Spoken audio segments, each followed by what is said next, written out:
.html. So here we need to present it. In component HTML, we need to present it. So this is the component HTML. Okay, this is where we are presenting. Now this is the basic approach, how we designed a service, configured and used it. Now next, you can use in various occasions. For example, suppose how we configure and use this now.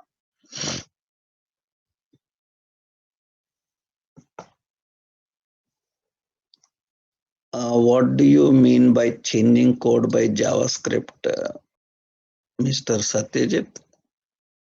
Why you got that point here suddenly?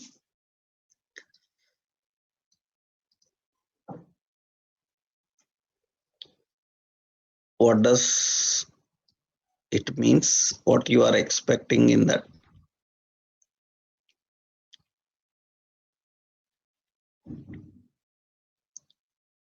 What do you mean by changing code by JavaScript?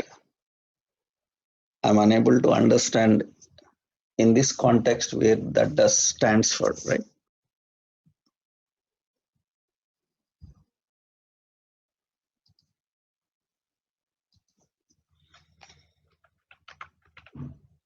Satyajit. Yes, you can talk, Satyajit. Any doubt?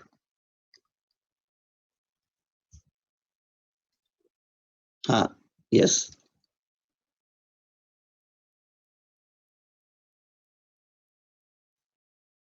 This is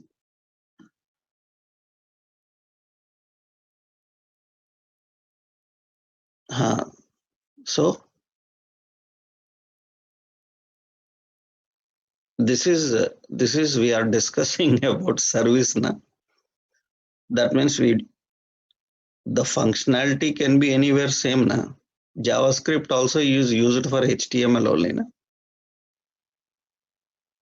Right? Does it matters here? It doesn't matter, right? Our intention is to implement some reusable code. That's it, right?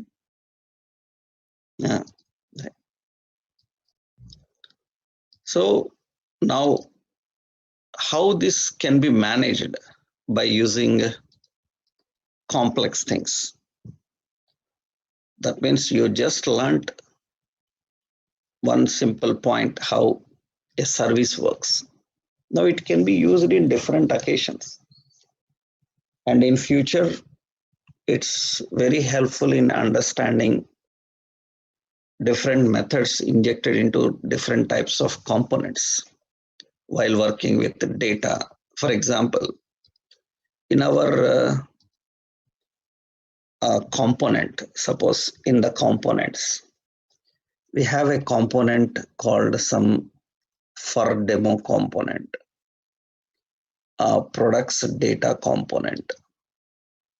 So there is a products data component. In this products data component, you can see products data component is having some products data. This is the products data. And I want this data to be used. I want this data to be used. Data to be used in several components. Then every time we don't need to create this data for every component, because without creating this data in every component, you cannot use it. Every component you have to individually create, and you created for one component, you cannot access in another. That's not possible here. So then what we need to do is we need to keep this in such a way that we can access and use in several occasions. Then now we have a best idea for this. I'm accessing this products data component. Okay, let's keep this products data component in our startup. So let's go to the products data component in the startup. products data component in the startup. Okay, in index, I will keep that products data. So already we used that products data.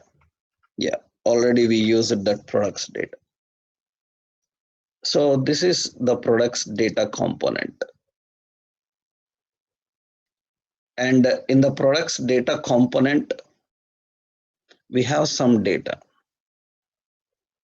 And it is working. So this data we designed and kept in the component, but we need this across several components. Then what we are doing here is, let's go to this products data component and remove this all data and keep that empty. That means products collection is empty. I will keep in a separate notepad file so that I can use it in my service later. So that means now here you can see it is empty. That means we have empty products not there. Fine. Now I will see here. So data is empty. That means I will refresh here. So we don't have any data. Data is empty. We don't have any products. I want this data across several components. Then every time no need to hard code there. Then what we do is we will create a service for data.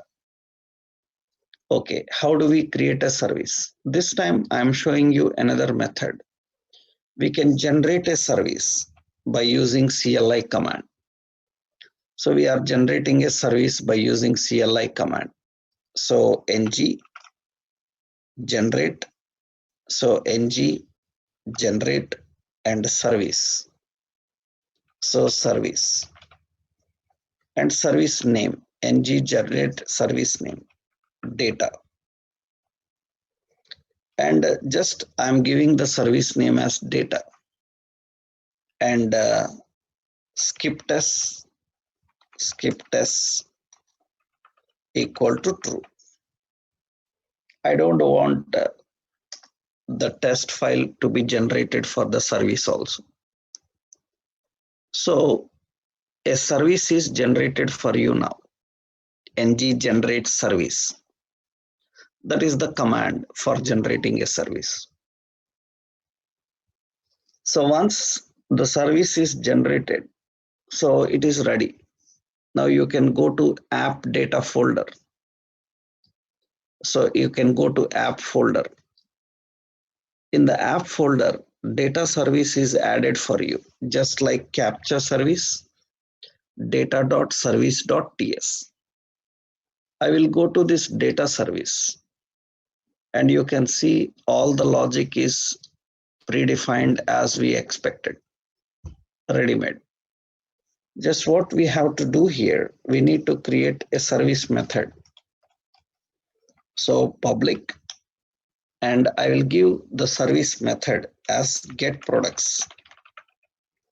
This get products service method should return an array. You can create an array, call the array, or directly return an array of all these products. I'm pasting those details here. That's it. That means now we have a service called get data service. Data service is having get products method, which is returning the products. Okay, but this service is not ready to use. We have to go to app module along with capture service. One more service is data service. We need to inject that data service also. So we need to inject the data service here. Okay, data service is defined. Once the data service is defined, I want to use it in products data component. And I want to attach to this collection that data. Then obviously here what we are doing on init implements on init